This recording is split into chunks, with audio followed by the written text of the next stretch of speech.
Welcome to the Jesus Magnet podcast, where all things attract Jesus.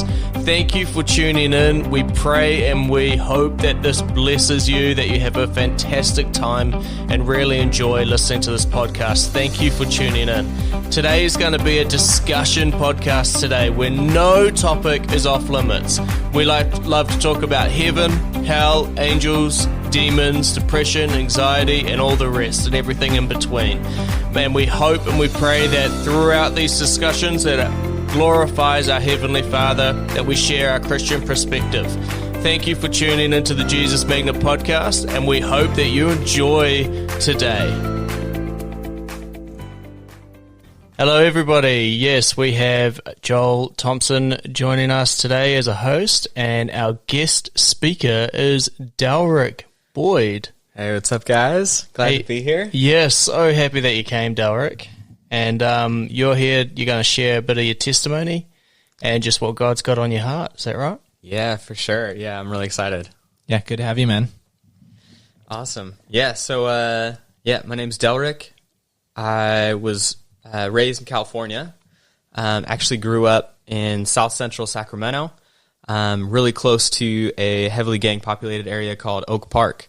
And I absolutely love where I was raised. The school I went to, elementary school I went to, was, I remember being the only white kid in my grade of like 4 or 5 other classes always in the same grade level. And we went to an all-black church where we were the only white family. I think like 600 to 800 members. We were the only white family. My dad's 6'5", really big white dude. Sang in the choir, and it was always super easy to find him. It was just, there he is, there's Matt right there. And, but I loved it. Part of my parents' values that they wanted to instill in us was understanding what it meant to be a minority, understanding what it meant to be Jesus in a very hard and rough environment, and at the same time understanding what it meant to be gentle and merciful and compassionate, and generous, and in all those contexts. But yeah, in 5th grade, we moved out to Guatemala in Central America. Lived there for a year. That was my first encounter with cross-cultural missions, and really fell in love with it. Really enjoyed it. Spent a lot of time. My parents both taught at a missionary school there in Guatemala City, and like all of my friends were involved in different missions throughout the city, throughout the nation, and so we kind of just got to correro with them and figure out like, all right, what the heck like are your families involved in, and how did they get there, and what do you do, and do you like it? Do you want to do it when you grow up? And yeah, I was like, man, I could totally see myself doing this someday. Even as like whatever I was, 11 years old or 12 years old or something. So we moved back to America and actually moved 30 minutes south of the city to a little farm, and absolutely shattered my idea of who I was and my life. Moved to like a mostly white school, and all of a sudden nobody understood me. I didn't know how to fit in and relate with my context, and realized that no one else that I knew there valued the things that I valued. And even the Christians that I knew, there was just a massive disconnect. And one of the things that I want to talk about today is some of like the racial stuff that's going on in America especially. But I think it's something I've been wrestling with kind of ever since then. So continued going to church in South Sacramento, traveling half an hour, and most of our like sports and different stuff was in Sacramento. But school and home was out in the countryside. So it was this weird dichotomy of, okay, who am I? Like, I'm starting to like country music, but I'm still like hardcore, like, no, like the streets is where I belong. Like, this is me. I got to wear my baggy clothing and my Jordans and all this stuff, and just like getting reamed for it at school and whatever. And I was like, no, like this is me. I play basketball. I play American football, wear my hat backwards. I don't know. And first cowboy that wears baggy clothes. The cowboy hat. Yeah. Wore a tracksuit to school like most of my high school career. Like I was that dude. Didn't. Yeah. And it Awesome. I don't know. It was a confusing time, but when I look back on it, like I was genuinely expressing, I think who I was and like how I was raised. And now I think I've come to grips a lot more with understanding that, race is only like one indicator of who we are. And I think for me, all the other cultural context, and especially like my Christian context, is most of what actually influences who I am. And so most of what I'm reflecting, like in my day-to-day life, is actually around Jesus. And I don't say that pridefully as like, man, I'm a perfect Christian, because I'm definitely not. But when I look at like what shapes me as a human, I think we're quick to say like, okay, I'm this way because I came from this nation, or I'm this way because this is where I was raised, or how I was raised, or, you know, I was raised poor, or I was raised rich, or whatever. I grew up on a farm. I grew up in the urban, like an urban context. And for me, like all those things changed actually. Like I grew up dirt poor, and my parents are doing okay now. I mean, they're not rich. They actually chose to move back to South Sacramento and like live in the hood. But I mean, they're doing okay. They're saving for their retirement and whatever. But the one thing that never changed about my life and my culture and like what influenced me was Jesus, and I'm super thankful for that. But yeah, after high school, decided to do a gap year, and well, kind of was forced. Was trying to go do basketball on the college level, but set of circumstances didn't allow me to do that. Was banned from basketball my last year of high school, year 12. And so I decided to do a gap year instead. And, ended up doing this thing called Youth with a Mission, YWAM. You guys are very familiar. Yep.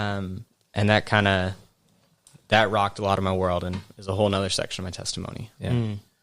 But Dang. I don't know if there's anything you guys want to add or input at this point. One thing that you never lost is you still rap. That's right. I do know still that do about rap. you, which is kind of sweet.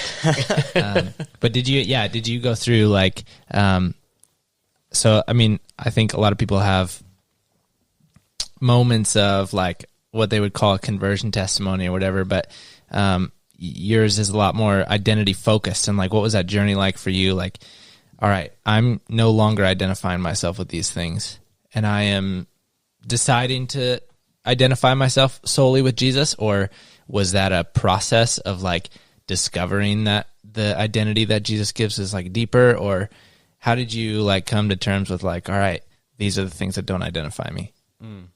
Yeah, that's a really insightful question. I think it's absolutely been a progression of lies falling off of my identity, and things of insecurities and low self-esteem and different things falling off. And also at the same time realizing that I didn't need to meet certain ideals or standards that I'd set for myself. And I think that's a big thing all of us face, is like, you know, you're part of two friend groups and they're very different. And so you try to be both things. And it's like, you absolutely can still like, you don't need to choose and measure up and perfectly fit one to be accepted in both. And I mean, maybe sometimes you do. Maybe there's things where it's like, man, if you're not full in with this, like, then you're out. Yeah. But and I think that's one of the beautiful things that one of the things that made me really fall in love with finding my identity in Jesus was the Christian community, or well, the majority of the Christian community that I've encountered in my life has been super accepting and loving and merciful to me, regardless of if I fit their mold or not. And I think, especially going from a Western context or an American context culture, or in American Christianity out to the world, I think realizing that, you know, the Jesus that they worship in Guatemala still loves me the same for me. And in Papua New Guinea, and the Christians there in Papua New Guinea or in Indonesia or in Thailand or the Philippines or wherever, like, they still accept me and include me because I'm a brother in Christ. Yeah. Regardless of like how closely I fit their mold of what, you know, their ideal friend would look like or their natural friend would look like. Yeah, that is one thing about cross-cultural missions I think that is quickly stripped away is like the things that you value in terms of like my clothes and my, you know, like I've got this style and that's what's cool in like my neighborhood, or I listen to like this kind of music. You go cross-cultural and it's like amazing how none of those things matter to them at all. So you have to find common ground, and then you find it in Jesus. And I mean, certainly my experience is like that's a deep well, you know, when you find that common ground in Jesus, as opposed to, I guess, anything else that you might have to find in common ground with them in a worldly sense. That is not as, it's just not the same. Yeah, it sort of brings on that, seeing that the body of Christ, you know, having hands and feet and arms and legs and all of that we all have this common king, but different purposes, and we look different, and we have different like reasons for being here, and in the places that we are as well. So like going to Papua New Guinea, and seeing like their heart is always the same. It's so cool to see the universal heart, and that everybody, it's a heart of love, and it's a heart that's obviously I like to see it as like a broken heart that has like molded itself back together. I think I was shared a story when I was actually at YWAM, which I thought was really cool, and it was a potter had figured out a way to put broken clay back together, and he would use that with and I might be wrong here, but it was something to do with using gold to stick all the pieces back together, and it recreated this incredible vase, and it had these veins of gold through it. And I see that like with every Christian, broken and then restored with this pure gold like signature of God showing his hand and his mercy and his peace on each and every one of us. Super cool. Yeah, it's so good. Yeah. That is called kintsugi. Kintsugi. Yeah. It's a like Japanese. a Asian Japanese cultural thing. Yeah. I always thought that was pretty It's cool. wild. Okay. Not to go too deep down the rabbit hole, but I do have a question that I think you might have a good answer to. And so like you're talking about what identifies you, and essentially how Jesus being the identifier of like who you are. That's a deep well, but I mean, it's eternal, right? Jesus is eternal. And so identifying yourself as a follower of him, like you're not only, so one thing you said is like they accepted you as a brother in a cross-cultural sense. There is this bond that is, it's closer, it's thicker than blood. Because you find that we have eternal, common ground now. We will spend eternity together. We will we worship the same eternal God, so we have endless time we could spend together discovering who God is, expressing him in different ways. And I think that's the beauty of cultures, and it shows who God is in different ways. What do you think, I guess, is the eternal significance of race and culture? Man, that's awesome. That's an awesome question. I think one of the things, I love language, which I think, I guess this is way out of my league, education-wise, but I don't know whether language drives culture or culture drives language. It'd be interesting to see, to hear somebody who actually knows what they're talking about speak on those two, the correlation between those two. But I love language. When I look in the Bible, when I see the multiplication of language, it actually was kind of, it seems to be in a punishment, upon man, right?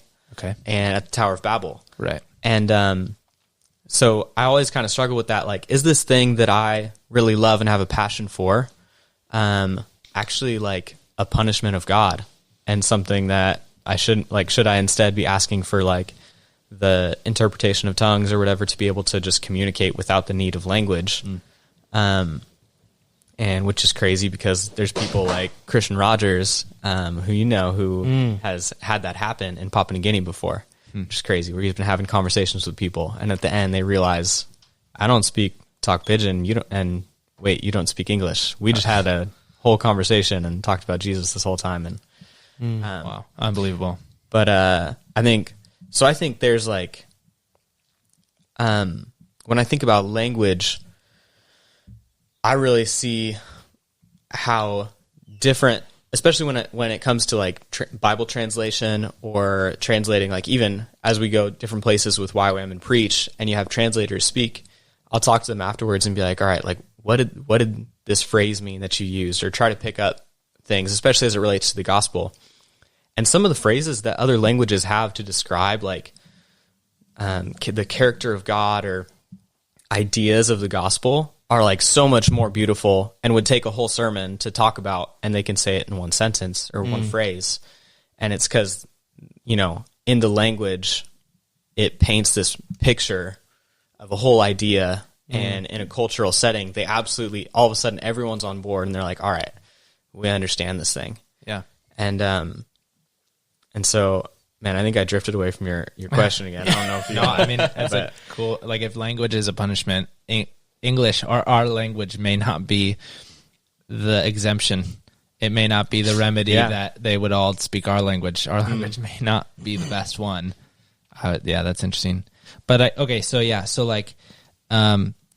language and cultures, like, I guess each one of them can only really capture like a certain amount, right? And I think we do need other languages for certain things. The Bible itself is written in multiple languages, from ancient Hebrew to Aramaic and also Greek. So I think that's pretty interesting. But I guess for something that someone can really identify with, which, I mean, people may identify as, I'm someone who speaks English, or I'm someone who speaks this language. But even maybe broader of like, I'm this race, I am from this country, this is my culture. Is there some eternal significance to that? Will that last? Is that something that's okay to identify yourself as, Yeah. I think, man, when I think of culture in that, I think that all these cultures have, I forget where, maybe it's Romans, where it talks about like all creation speaks of like the, like testifies of God, and, no one's without excuse. It's like the first chapter or something, is it? Yeah, maybe. I think, yeah. Right at the start. But when I think of that, I think there must be people in cultures who have witnessed the glory and the character of God throughout, the millennia, and have actually implemented it into societies and into cultures.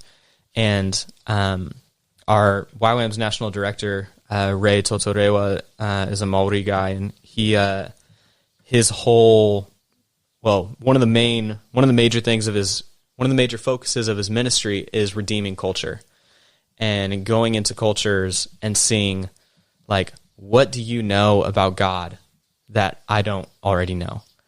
And because I think that there's so much value to see Jesus in different people and in different places, and I think it's possible.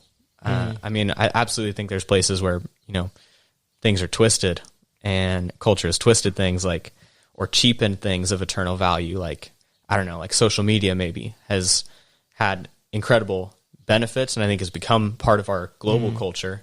But it's also absolutely twisted things and made a lot of things shallow that were meant to be deep and eternal. And then races, man, I think I have really strong feelings about race, and I think just very simply, I think all race came from Adam. I think all race was redeemed through the second Adam, Jesus Christ, and I think that's about all there is to it. And I think race is beautiful and needs to be recognized as beautiful, and not just and not and also not recognized as beautiful and not ignored or I mean, I hate to say the term whitewashed as we're talking about race, but just like all painted the same color. Be like, yeah, I don't see color. Like, I'm beyond that. It's like, no, actually, I think we're created to see and to value each other's race and color. It's to see the color, but to value the color. I like how you said that. Instead of people seeing the color and devaluing that color. Like, to always add value to other races, you know? Like, I think that's incredible. I want to touch base on something you said earlier, and you briefly went over it, but it's a really cool thought. You were saying about the languages, and in the Bible it has the Tower of Babylon, and essentially God came down and scattered all the languages, and that's kind of where language came from, biblically. And then how there's language lost, essentially, to the ability to communicate easily. And then there's language restored when tongues came into play with Pentecost. And how you were saying that our friend Christian Rogers, shout out Christian, he was able to communicate with somebody who couldn't speak his language using the spiritual gift of tongues, driven by the Holy Spirit, regardless of language. So that it just shows that Christ totally unifies us regardless of which language or race that you are or speak. And yeah, I just wanted to, because it's such a cool thought, and you briefly went over it, and I'm like, okay, the listeners, let's just exaggerate on that a little bit, how cool that is, how language is restored. Yeah, that's awesome. Yeah. That is cool. Sorry, jumping in there, Delrick, carry on. That's awesome. All things are made new. Yeah, it's so good. And I think, too, I've been going on a journey of, like, seeing the fullness of different ideas in the gospel. And so, like, I have trouble talking now about things because I'm like, man, so this is how it is. And I'm like, oh, but also it's this opposite way, too. And I think that's one of those things where I think, like, it's absolutely beautiful. And tongues has redeemed what was lost in the separation of languages. But even in that, in the same way that right at the time that Adam fell, God immediately started to restore and redeem and set them on the path to eternal redemption in Christ. Yeah. There was also, I think, this beautiful thing that even in separation through the spread of languages, there was also an opportunity to pursue each other in language.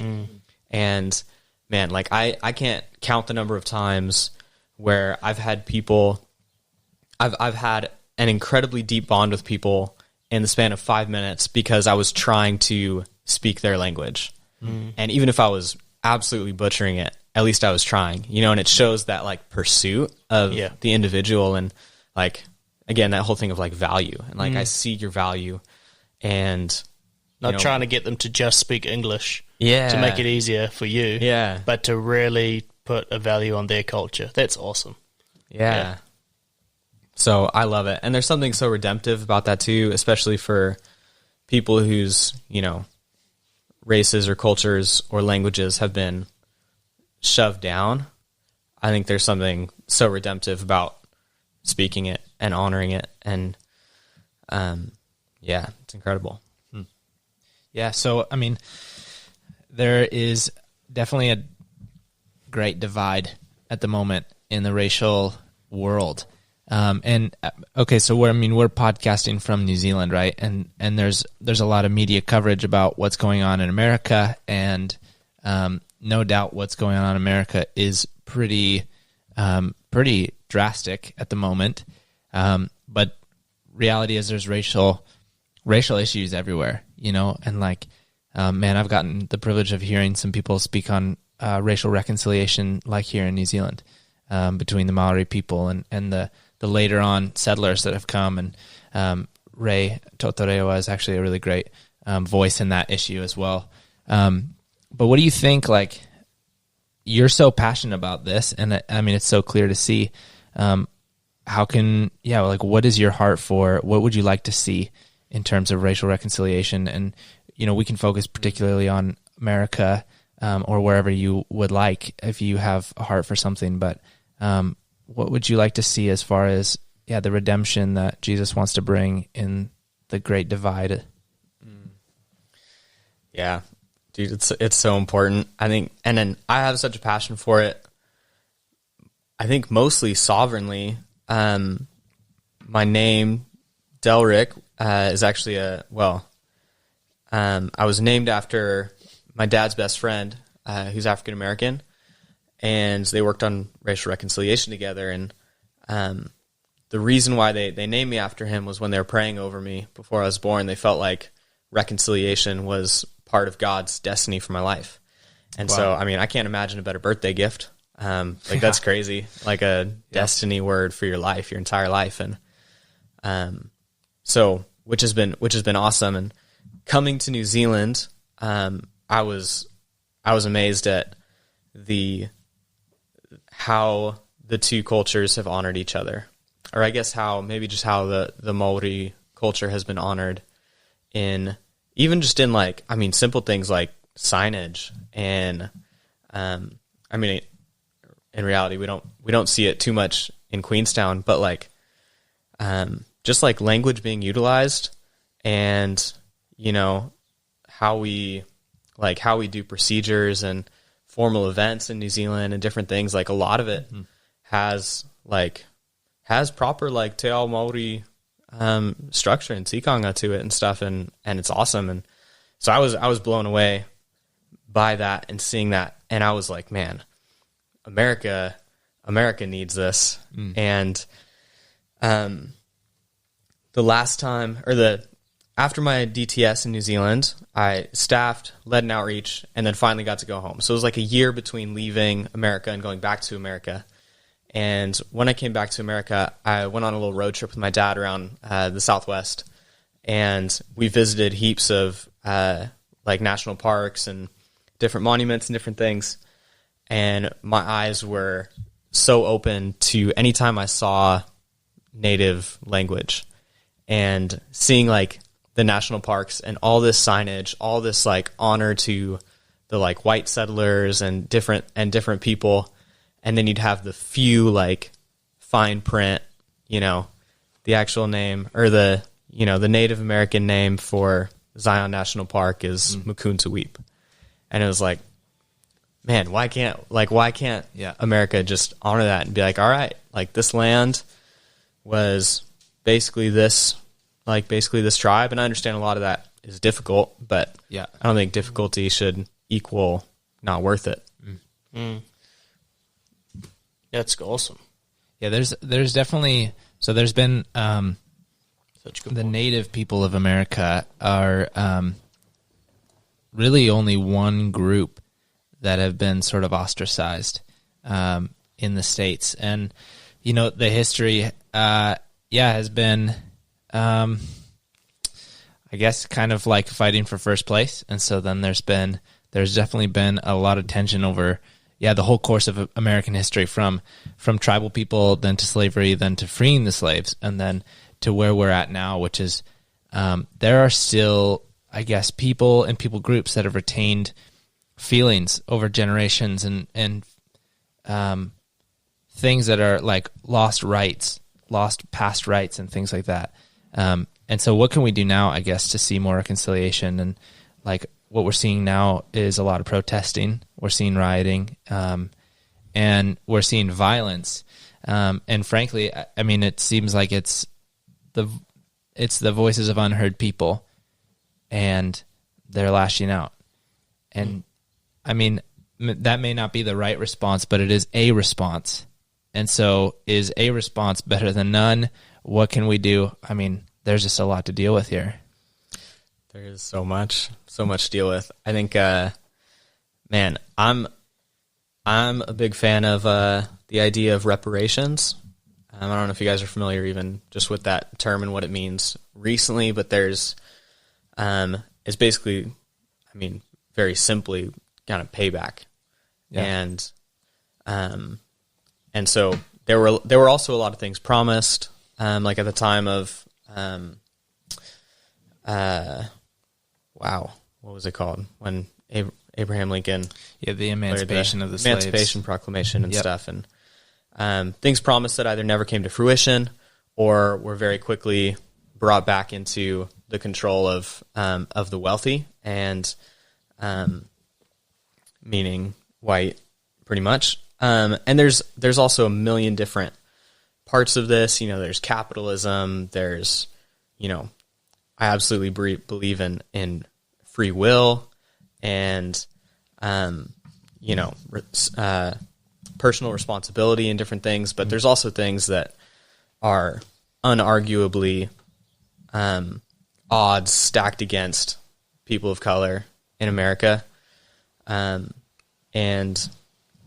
I mean, things like the three strikes law, things like the war on drugs, things that have just like massively impacted the Black community. And I think also too, like a lot of recently, the last few decades, there haven't been a lot of like really well recognized and unified movements or leaders. Yeah. And I remember my pastor preaching a sermon on like where are the shepherds, and how during the civil rights movement there was obviously some of the names that we all know, like Martin Luther King Jr. and stuff, but there were also so many other leaders in that era who were not only civil rights movement leaders, but truly like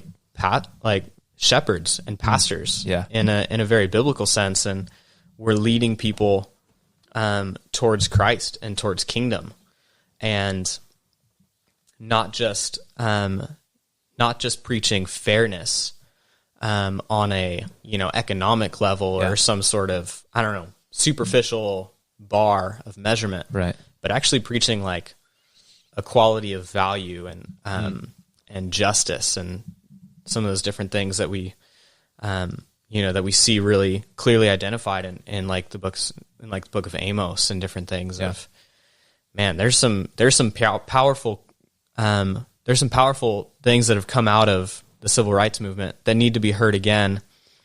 And I don't know. I think it's difficult to sit here, I think, as a young white guy and say this is what I think should happen or would help. Or the biggest thing for me has been getting around Christian men and women who I love and know and trust, and hearing what they have to say. Yeah. And Christian people of color and hearing what they have to say. Sure. And so I think everything that I've said has been echoes of what they've said. And, sure.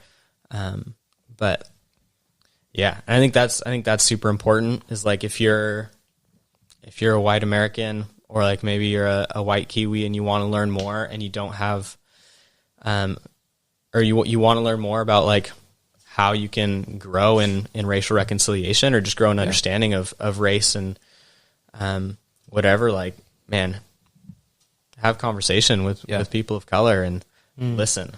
And, with YouTube and different things, there's heaps of quality people out there who have good things to say and wise things to say.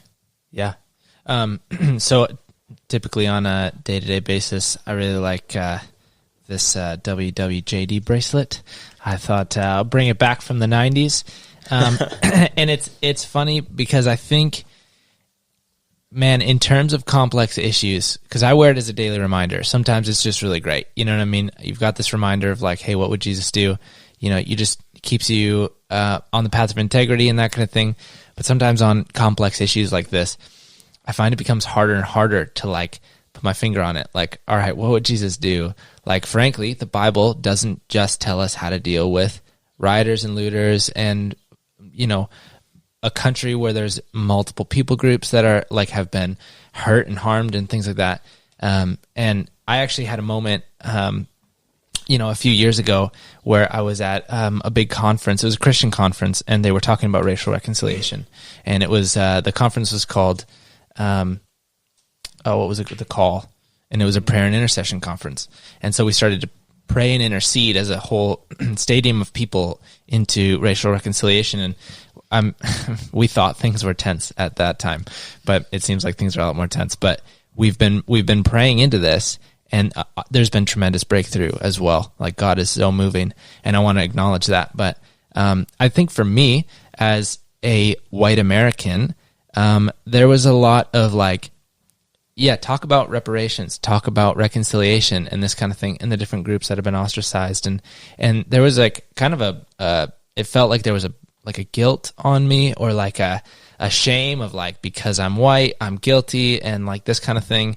And I found that I had all these defenses up of like, all right, well, these are complex issues, and so like, how do we pray into them, and like, how do we really go about saying what Jesus would do? And anyway, I kind of was really spoken to by the Lord in that moment, because I kind of had to lay down my will of like, this is what I would like to see happen, or this is what I think is right, or like just my opinion. And I had to remove myself a little bit from this situation. And perhaps somebody is feeling hurt or upset about something that, you know what, from my perspective, looks like you have equal representation, you've got equal rights, whatever. But one thing that the Lord really spoke to me was that it didn't remove the fact that this person still felt ostracized, and that the person still felt like they had been wronged. And that there may be systemic things that are in place.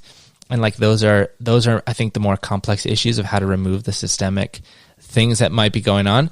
But the reality is, 1-to-1, if you've got that WWJD, like what you know what you can do 1-to-1, and it's, you can love, and you can actually be there, and you can listen. And so I just started praying with different people of different colors at this conference as well. And we were doing some reconciliation stuff, because to me it was this revelation of like, it doesn't really matter, like, what do they need? Like, they actually need healing, and they actually need, we need the Lord's voice in this issue more than we need, laws and things on legislation on paper that will look good and like will look equal if a people group is still feeling ostracized, if there hasn't been true reparations. One story from the Bible that I think is really good on this topic too is the story of the Good Samaritan, because Jesus tells a story about a man who was robbed and beaten, and that there was a priest who walked by on the other side of the road. He didn't want to have to deal with it. And then there was like a few people that walked by, but then a Samaritan saw the man beaten and poor and left in the ditch, and he actually took him in. And at the time, this was actually such a comment on races, because Samaritans were an outcast people in Jerusalem at that time. And man, it was like such a wake up, I think, for the people that Jesus was talking to. He had a Jewish audience at that point. And there was a thing of like, the Jews were God's chosen people in Israel and this kind of thing. And so then they look down on the Samaritans in a way. And so for Jesus to tell this story of like, the Samaritan man was actually the righteous man in this story, was really a countercultural narrative for them, because it was like, the righteous men are the Jews and like this kind of thing. And Jesus blew the cap off of that as far as what righteousness looks like. And I just love that, because I feel like that just so well illustrates, God's heart for like all races to still walk in a kingdom mindset. And man, I don't know, because you're right, it's difficult to comment on these things, and I try not to, as far as like governmentally, like legislatively, like what should we do, because definitely I'm unqualified. But on a 1-to-1 level, man, I've valued the experiences that I've had and that God's walked me through, and I'm reminded of that Good Samaritan, because all cultures can emanate the kingdom for sure. Yeah, I think something important that you said was was remembering the testimonies that God has done, even in the midst of like the racial tension and stuff going on in the United States. Like, man, there's people who have incredible testimonies of what God's doing in racial reconciliation. Definitely. And you just got to talk to like the Christians who are on the ground and who are going for it. Because, all throughout the world, God is at work, and he's doing stuff, and he's faithful to continue doing that stuff. And, if we just watch the media and listen to what Instagram and Twitter are resharing, you never get those 1-to-1 stories or sometimes you do, and then you can, it almost is easy to dismiss them as, man, there's no way that actually happened. That's a fake story. It's a fake Facebook story or whatever. I was actually thinking of asking both of you two, Joel and Derek, do you think that the racism is quite a bit worse in the States than it is in New Zealand? Because I've noticed racism here, but when I look at the media, it doesn't seem to be as exaggerated as it is in the States. Yeah, I mean, I think, yeah, I don't know. It's complicated. I've talked with a lot of people in New Zealand who would say that it's just as bad here. Yeah, and especially in different parts of New Zealand. I don't want to throw any under the bus, but I could name a few parts of New Zealand that are infamous for, and I'm sure you could as well, for being worse at that than maybe different parts. But I think on a whole, I think America's in a much worse position with it right now. Yeah. Well, not to say that it's not needed. It always has been. Yeah. Not to say that it's not needed here as well. Yeah. That unification. And I mean, we have Waitangi Day coming up, February 6th, and that's like, I mean, on one hand, you could see that as a negative for racial reconciliation stuff, and be like, man, it marks a time when people were ripped off and like had country and land like stolen. And you could also see it as an incredibly beautiful thing, an opportunity for beautiful thing in the sense of two very different people and cultures entering into covenant with each other and actually making an agreement to live together and to function together and not become indistinctively one, but to become one and honored each other as distinct, even in the midst of desiring oneness and unity, which I think is awesome. Yeah. I mean, it has to be way harder to get a whole country on the same page when you're talking about a country of 350 million versus New Zealand, which is a much smaller population.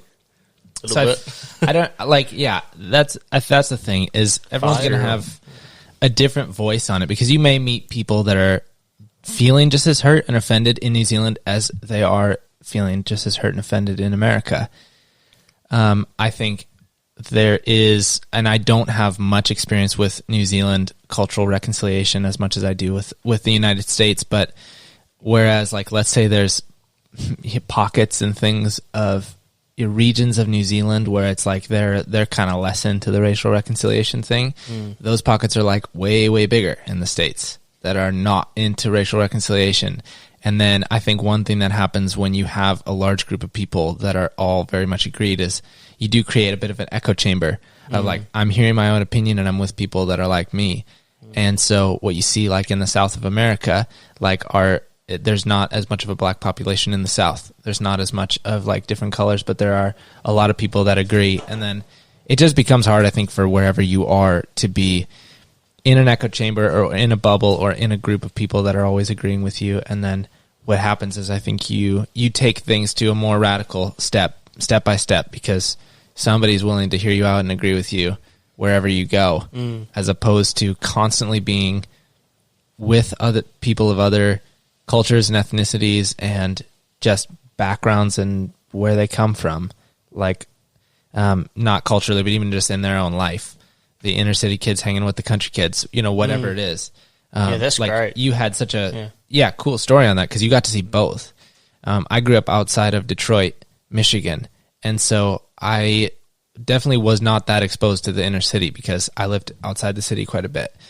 But I have some experience with knowing what the city is, knowing what the different cultures are there, but then also kind of out where I am, we've got the total hicks, and we, my neighbors all have tons of guns and everything, and there's like the stereotypes of both, I guess. But is it worse in America than it is in New Zealand? I mean, it's just way bigger scale, and we also have a lot more cultures, I think, going at it because I think we the have pockets is a good way that you described it. the echo chambers, and then there's the natives, and then there's the African Americans, and then there's just a bunch of different cultures that are all kind of vying for the same equality. Whereas in New Zealand, you don't have maybe as many. Queenstown's very international, but as many people that have really resided in New Zealand. So I don't know. There's just contributing factors that maybe why it looks worse. Yeah. Yeah. It's interesting from a Kiwi's perspective, because I'm fully aware on how how New Zealand came to be with you got these by the way, for the listeners, I am Māori. I've got this huge family tree in the other house, and it's I can't read 90% of the names. They're super long, and but I'm also super white, so I don't really look Māori at all. But I am from the tribe of Ngāi Tahu, and I understand that New Zealand's had this conflict with who owns the land and all that. But if we take that out, because that is at the end of the day, it was definitely a miscommunication. When you sort of look into it, where you've got the white Pākehā thinking that it was them purchasing the land, and then you got the Māoris saying that you can use our land, and this is the agreement for you to use our land, but it's still our land. And I understand that, we were just talking about how languages were like a curse, and how that can create conflict so easily. And it's interesting that God made the languages all split up, at the Tower of Babel. But I think New Zealand, regarding that, has handled most parts not too bad. There's definitely racist people, but when I watch the news, it is scary how bad it gets in some places. Not just saying America, all over the planet. It's I feel like I thank God every day that we are in this quite a nice country regarding race. You can walk around as a black man and be pretty good. Yeah. Not going to get stood on the neck or anything like that. Yep. Yeah, I think one of the things that calms tensions down in New Zealand and really heightens them in America is in New Zealand. I think there's probably general racism as well, but a lot of people's major hurt and frustration would be with individual instances of racism, of this happened to me. Yeah, that's true. Or this happened to my friend or something. Whereas in America, let's just talk about Black Americans.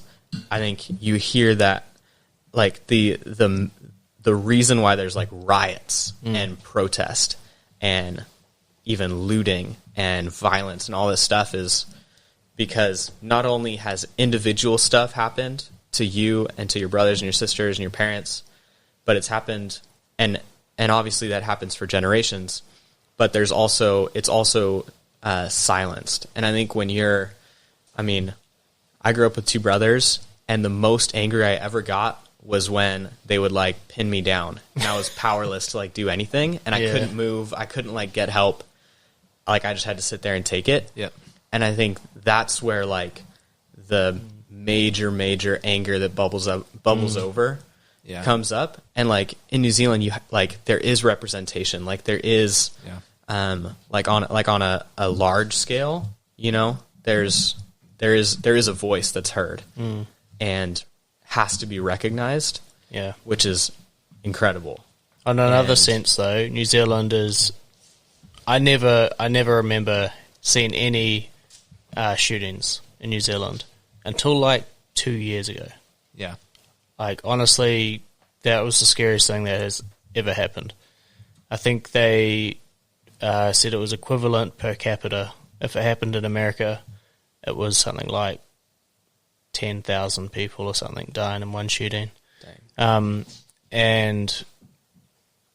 But ever since then, we've had more and more copycats. So New Zealand is definitely not as safe as what it used to be. It's just a little bit behind everywhere else, I think. It's pretty scary. You got nowhere to run here sometimes as well. Little island. Yeah, that is true. Sorry, I did butt in there, No, Delrick. it's good. No. Yeah. So what do you think about the protests? Which protests? Well, I guess the Black Lives Matter protesting that's going on. I think there's been a lot of protesting in the last few years, but what really started, you mentioned back in April when we were doing the Discipleship Bible School, and you said that was your heart really started to burn for racial reconciliation, and that was right when the George Floyd murder happened, and then there became a lot of protests from the group Black Lives Matter in virtually every city in the United States. Is that the right response, or is that better than no response? I think it's a great response. I think there were other people and groups that took advantage of protests. And, at the end of the day, I'm not sure what I fully believe about the organization Black Lives Matter.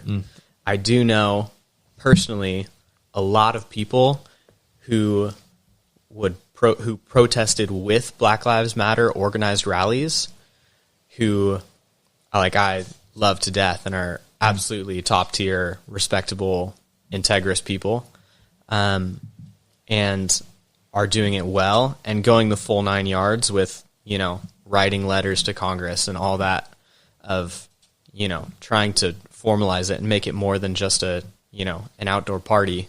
Yeah. But I do think that one of the things that was noticed as missing was clear direction and purpose of this is what we're asking for. Yeah. This is what we want. And,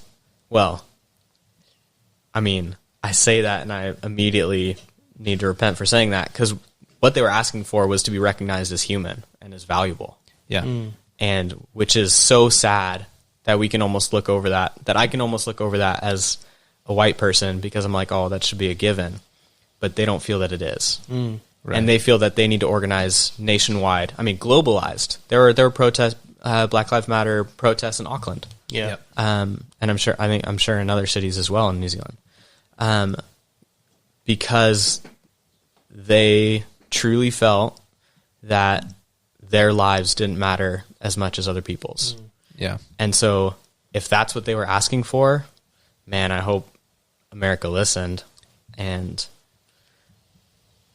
yeah. Yeah, So- can be tricky for white people to, understand that feeling. Yeah, for sure. If you've never felt that before. There's this lady that I seen in the UK. I watched this documentary on racism about a year ago, and what she does is she does an experiment. She gets a whole group of people, and instead of doing skin color, she does eye color. And she gets all the people who have brown eyes and puts them in one room, and all the people who have any other color eyes, because brown's the most dominant color, and puts them in another room. And she, gives the brown-eyed ones extra privilege or something like that. But she doesn't tell. She tells one group of people what she's doing, and not the other. So she tells them to treat the people with other eye color like crap. And don't tell them why, just do it. And it's like they're all super confused, the ones that are getting, and they start picking up, obviously half these people are treating us like dirt.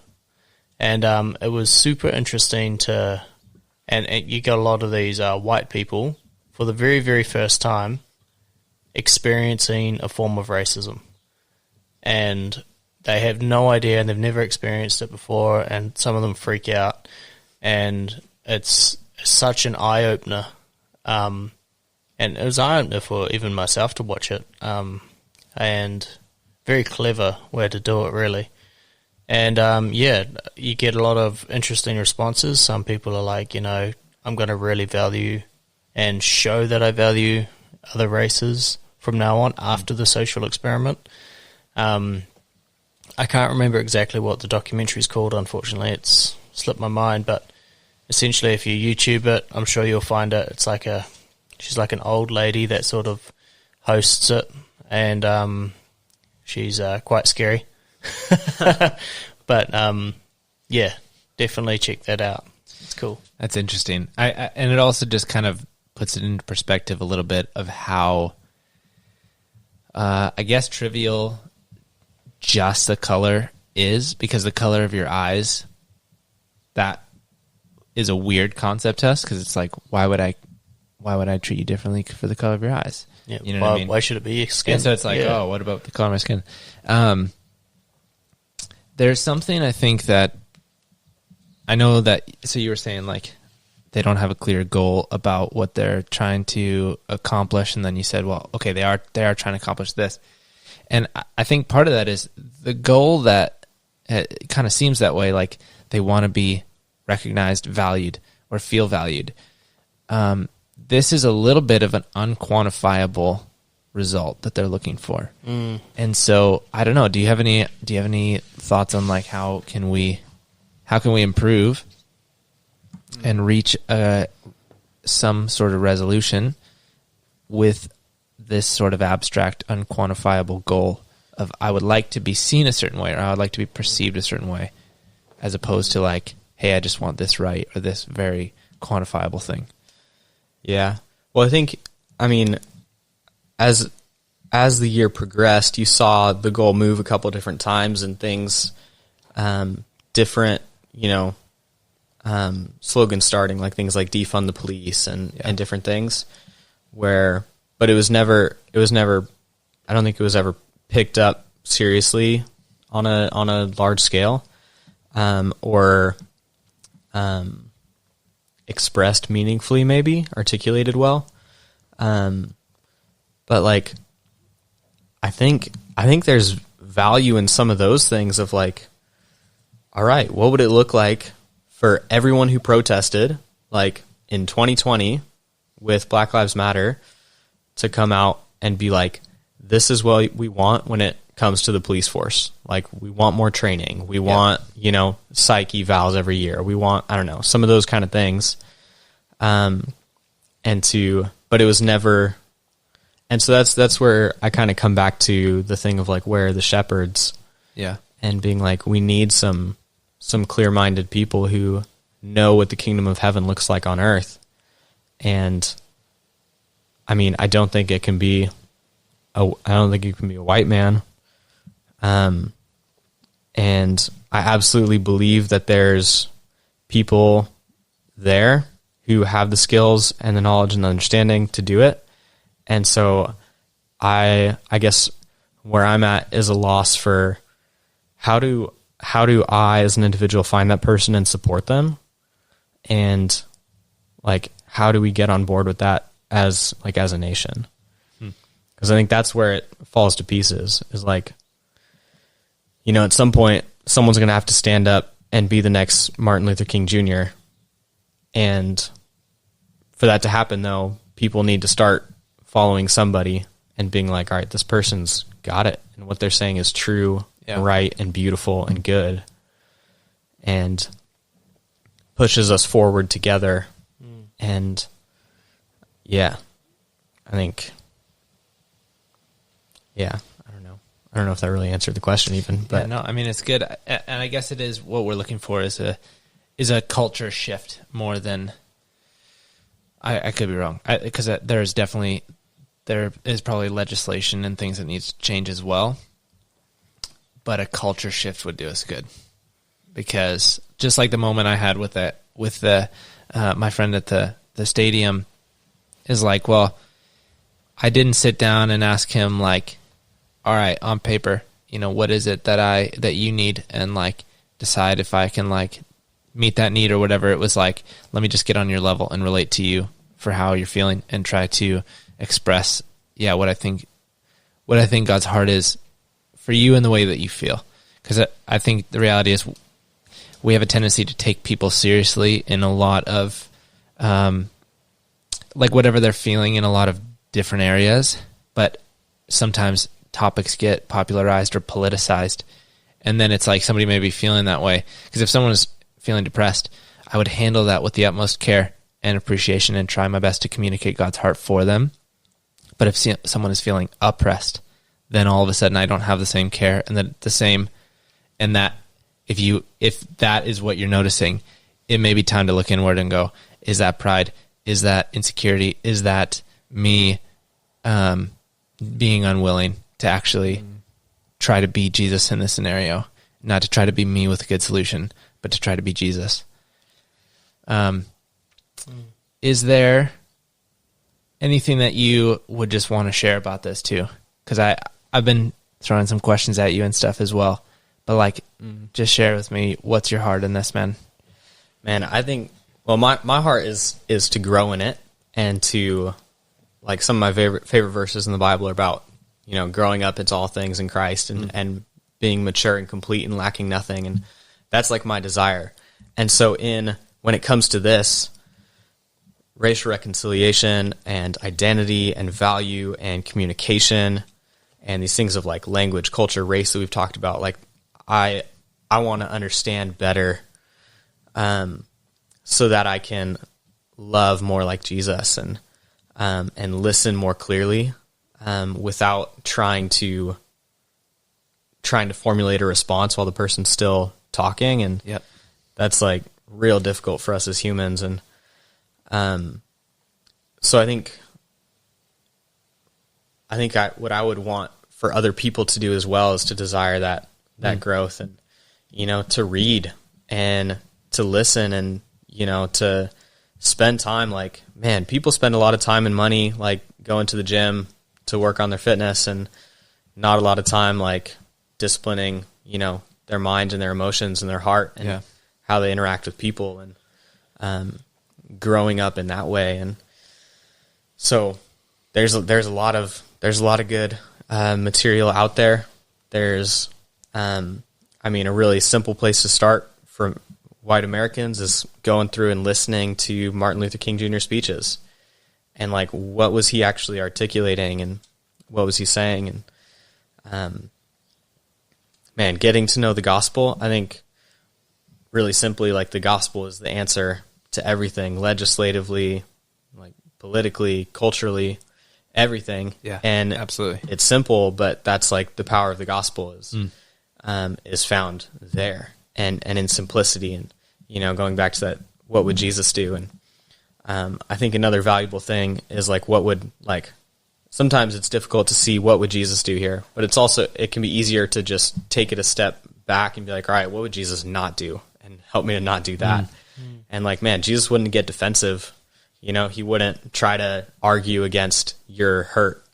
He wouldn't try to undercut your like emotion and response. And, and then you can start going into, all right, if he's not doing that, what is he doing? And he's extending compassion, and he's listening, and he's actually valuing what you feel and hearing what you feel and responding to that, and not trying to tell you whether it's valid or not, especially not trying to tell you that it's not valid. If anything, he's validating it and saying, I see you. Yeah, absolutely. So, there's a really good book for you Kiwis who are listening. There's a really good book called Huia Come Home, by Jay Ruka. And it's all about Pakeha and Maori relations, and the history of it, and God's story all interwoven in it. I think it's done really well. But that'd be a good starting place. And then, yeah, I don't know. I just know my desire is to grow in it, to become like real true friends with people and be able to hear them. And even if I don't understand them, like at least try to. And, it's a step further from acceptance, isn't it? It's, like, it's not just accepting other races, but it's by valuing them. And I like what you said about being their friends. So don't just, instead of being mean to them, not just not be mean to them, but be nice. What is it? Jesus says, love your enemy. This sounds so bad. I'm not saying that racism's, to be racist or anything, but saying that, like, if that is your view and you are a Christian, then, Jesus needs to radically change your heart. But a really good step and the best advice that Jesus gave, especially regarding speaking to any person, is to love them, and even love your enemy as well. Regardless on your affiliation or your thoughts or the way that you were brought up, with anybody, with any sort of desire, it's simple, it's universal. Love everybody, including your enemies. If you are somebody who struggles with racism. Sorry, I lost my words there for a sec. That's good. No, it's really good. My mom recently was going to university again to get a teaching degree, and she, in one of her classes, they did a racial bias test, and it was kind of funny because she knew that people in the class, and it was a community college in a low-income neighborhood right by our church, and she thought, all the students, very multicultural class, all raised in a very multicultural context, but also I think very, very few Christians, from what she was saying, and so she was the only person like over 25 in the class, and everyone thought that she was going to like fail this racial bias test because she's super white, she's middle aged, classic like Karen. Okay. You know what I mean? And so that's what they've already put her in this box, right? Yeah. And they take this racial bias test, and at the end of it, or maybe like a couple days later or whatever, the teacher calls her out and is like, "You scored like the highest or the least bias in the whole class." Nice. And there are people of like every different ethnicity that's at all has a presence in Sacramento, and she came home and said the reason why is because, and so a lot of what the racial bias test was it was a super fast response where a picture would pop up and you'd respond like they'd have like 2 words and you would choose one of the words to describe that picture. And she said the reason why is because my whole life, people in Christian context have pushed me to value and to love people who are different than me and outside of my comfort zone in every sphere, economically, politically, racially, everything. And in the course of time, being in the body of Christ, I've gotten to know people from every culture most cultures and races who I absolutely love and respect and see Jesus in. And so when you point out, an unknown person, I know that they have the potential to be reflecting Jesus, regardless of what they look like. And to me, that's worth more than a first glance. Yeah. That's so good, Delrick. It's cool too, because I think not only like is your mom, she was older than most people in the class, so their assumption is going to be that her opinions are outdated or her verbiage or words or whatever. So they put her in the box of like, nah, she's going to be racially biased. Whereas I don't know if they know she's Christian, But that is probably fuel to the fire and adding to their suspicion that, oh, she must be racially biased. She's a Christian. And I love that too, because it's like, actually being in this Christian context taught me to love people from everywhere and every culture. And I just love like how redeeming that is too. Cause I think, oh man, we all have our little like, groups that we fit into, and you can agree or disagree. I used to make a joke, say that I'm straight, white, conservative, Christian male. So that means that's like 5 reasons that I'm, like most people don't appreciate me, like in the West at least. But like, yeah, you can put me in one of those boxes and then assume the stereotype, and I could do the same to you in any box. And I just think that's so redemptive for like the Christian community too. That is definitely what we should be teaching. I think we are. Oh, absolutely. Yeah. Yeah. Mad props to my mom. Absolutely. Mrs. Boyd, she's a legend. Good on her. Well, bro, it's been so cool to have you sharing too. I mean, this is an awesome platform for you to just be able to share anything that's on your heart, and we'd love to have you again.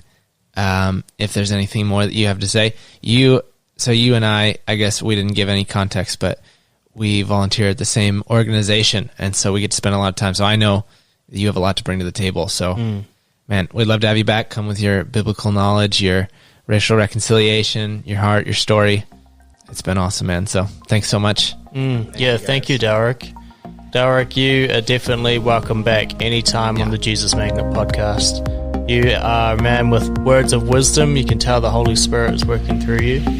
And if anybody is listening and you love this episode, just find us on Facebook at the Jesus Magnet. And if you want to send us an email and let us know your thoughts or share anything with us, just send us an email or send us a message on Facebook. And we'll see you next time on the Jesus Magnet podcast.